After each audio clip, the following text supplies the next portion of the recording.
Chapter 34. Yathrib responsive, torn asunder by enmity and evil. In so describing their people, the 6 recent converts of Yathrib had not exaggerated. The Battle of Bu'ath, the 4th and most savage conflict of the civil war, had not been altogether decisive, nor had it been followed by any peace worthy of the name, but merely by an agreement to stop fighting for the moment. The dangerously prolonged state of chronic bitterness, fraught with an increasing number of incidents of violence, had won over many of the more moderate men of both sides to the opinion that they needed an overall chief who would unite them as Qusay had united Quraysh, and that there was no other solution to their problem.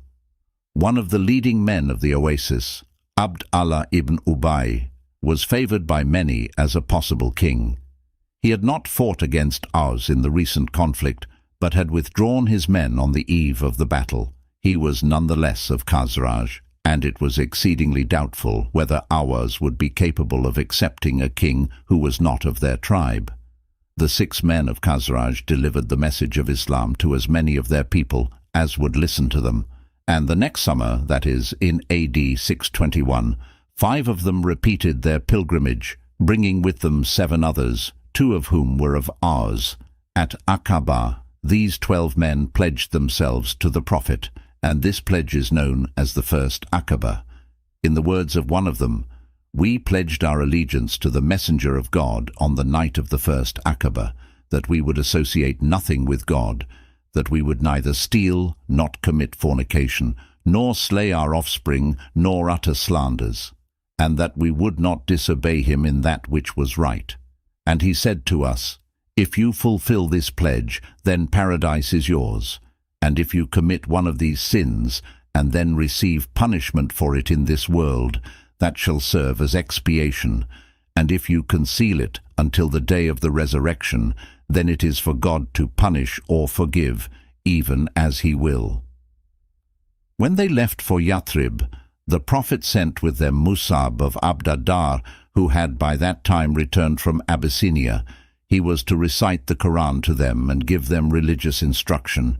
He lodged with As'ad ibn Zurara, one of the 6 who had entered Islam the previous year. Mus'ab had also to lead the prayer because, despite their Islam, neither Aus nor Khazraj could yet endure to give one another that precedence. The rivalry between the descendants of the 2 sons of Qayla was of long standing. There had been nonetheless frequent intermarriages between the 2 tribes, and as a result of one of these, As'ad, the Khazrajite host of Mus'ab, was the first cousin of Sa'd ibn Mu'adh, chief of one of the clans of Aus. Sa'd strongly disapproved of the new religion. He was therefore angry, yet at the same time embarrassed, to see his cousin As'ad, together with Mus'ab and some newly converted Muslims, sitting one day in a garden in the midst of his people's territory, in earnest conversation with members of his clan. Determined to put an end to such activities, yet not wishing to be involved in any unpleasantness himself, he went to Usaid, who was next in authority to himself, and said, "Go to these 2 men who have come to our quarters to make fools of our weaker brethren." He was no doubt thinking of his younger brother, the now dead Iyas, who had been the first man of Yathrib to enter Islam. "And drive them out, and forbid them to come to our quarters again. If As'ad were not my kinsman, I would save you this trouble, but he is my mother's sister's son, and I can do nothing against him." Usaid took his lance and went and stood over them and said, with as fierce an expression as he could muster, "What brings the 2 of you here to make fools of our weaker brethren? Leave us, if you have any care for your lives." Mus'ab looked at him and said gently, "Why not be seated and hear what I have to say? Then, if it please you, accept it, and if not, keep yourself clear of it." "That is fairly spoken," said Usaid, who liked both the appearance and the manner of the Prophet's envoy, and striking his lance in the ground, he sat down beside them. Mus'ab spoke to him about Islam and recited the Quran to him, and Usaid's expression changed, so that those who were present could see Islam in his face from the light that shone in it, and the repose that softened it even before he spoke. "How excellent are these words, and how beautiful," he said when Musab had finished. "What do you do if you wish to enter this religion?" They told him that he must wash himself from head to foot in order to be purified, and that he must also purify his garments, and then perform the prayer. There was a well in the garden where they were sitting, so he washed himself and purified his garments, and testified, "There is no God but God, and Muhammad is the messenger of God, peace and blessings upon him." They showed him how to pray, and he prayed. Then he said, "There is a man behind me who, if he follow you, will be followed without fail by every man of his people, and I will send him to you now." So he went back to his clansmen, and even before he reached them, they could see that he was a changed man. "What have you done?" said Saad. "I spake to the two men," said Usaid, "and by God I saw no harm in them, but I forbade them to continue, and they said, 'We will do as thou wish.'" "I see you have been of no avail," said Saad, taking the lance from his hand and setting off to where the believers were still sitting peacefully in the garden. He remonstrated with his cousin As'ad and upbraided him for taking advantage of their kinship. But Musab intervened, speaking to him just as he had spoken to Usaid, whereupon Saad agreed to listen to him, and the result was ultimately the same. When Saad had performed the prayer, he rejoined Usaid and those that were with him, and together they went to the assembly of their people. Saad addressed them and said, "What know you of my standing amongst you?" "Thou art our liege lord," they answered, "and the best of us in judgment, and the most auspicious in leadership." "Then I tell you," he said, "I swear I will speak neither to your men nor to your women until ye believe in God and his messenger." And by nightfall there was no man or woman of his clan who had not entered Islam. Musab stayed with As'ad for about 11 months, and many were the people who embraced Islam during that time. Then, when the month of the next pilgrimage drew near, he returned to Mecca to give tidings to the Prophet of how he had fared among the various clans of Aus and Khazraj. The Prophet knew that the well-watered land between two tracts of black stones, which he had seen in a vision, was Yathrib, and he knew that this time he too would be of the emigrants. Now there were few people in Mecca whom he trusted so much as his aunt by marriage, al-Fadl. He was also certain that his uncle, Abbas, although he had not entered Islam, would never betray him and never divulge a secret confided to him. So he told them both that he hoped to go and live in Yathrib, and that much depended on the delegation which was expected from the oasis for the coming pilgrimage. On hearing this, Abbas said that he felt it his duty to go with his nephew to meet the delegates and speak with them, and the Prophet agreed.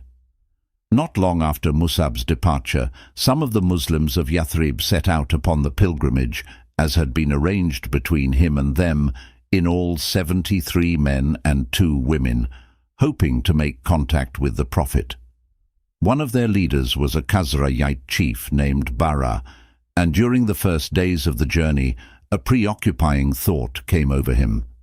They were on their way towards Mecca, wherein was the house of God, the Kaaba, the greatest center of pilgrimage for the whole of Arabia, and therein was also the Prophet, to whom they were going, and it was there that the Quran had been revealed, and quicker their souls were moving ahead of them in aspiration. Was it then right or reasonable, when the time came for prayer, that they should turn their backs on that direction and face towards the north, towards Syria? This may have been more than a mere thought, for Bara had only a few more months to live, and men who are near to death are sometimes gifted with premonitions.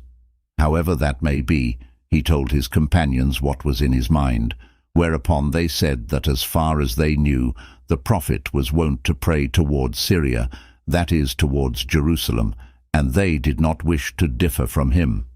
"I shall pray towards the Kaaba," said Bara, and he did so throughout the journey, while all the others continued to pray towards Jerusalem.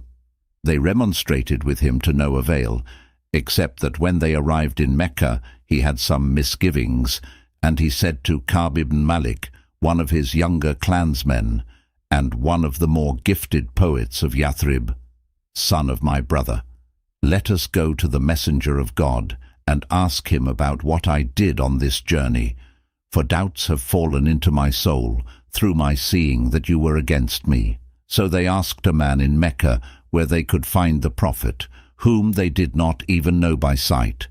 "Know you his uncle Abbas?"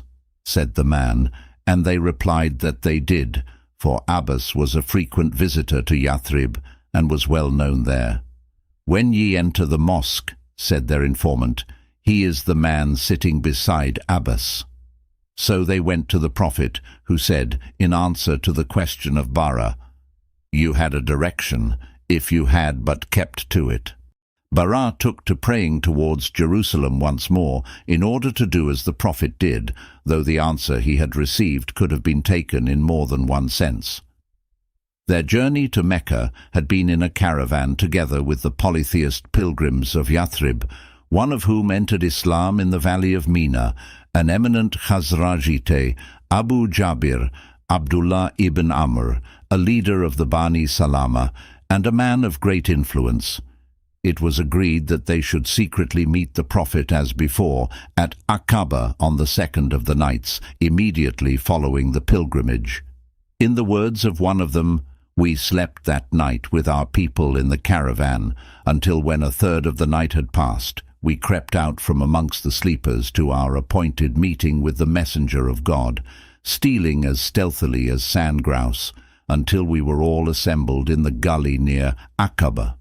There we waited until the messenger came, and with him came his uncle Abbas, who was at that time still of the religion of his people, albeit that he wished to be present at his nephew's transaction and to make sure that the promises made to him were reliable. When the prophet was seated, Abbas was the first to speak. "People of Khazraj," for so the Arabs were wont to address Khazraj and ours, "you know the esteem in which we hold Muhammad, and we have protected him from his people, so that he is honored in his clan and safe in his country. Yet has he resolved to turn unto you and join himself with you. So if you think that you will keep to what you promise him, and that you will protect him against all that shall oppose him, yours be that burden which you have taken upon yourselves. But if you think you will betray him and fail him after he has gone out unto you, then leave him now." "We have heard what you say," they answered, "but speak you, O messenger of God, and choose for yourself and for your Lord what you will." After reciting from Quran and pronouncing a summons to God and to Islam, the Prophet said, "I make with you this pact on condition that the allegiance you pledge me shall bind you to protect me even as you protect your women and your children." Bara rose and took his hand and said, "By him who sent you with the truth, we will protect you as we protect them. So accept the pledge of our allegiance, O messenger of God, for we are men of war, possessed of arms that have been handed down from father to son."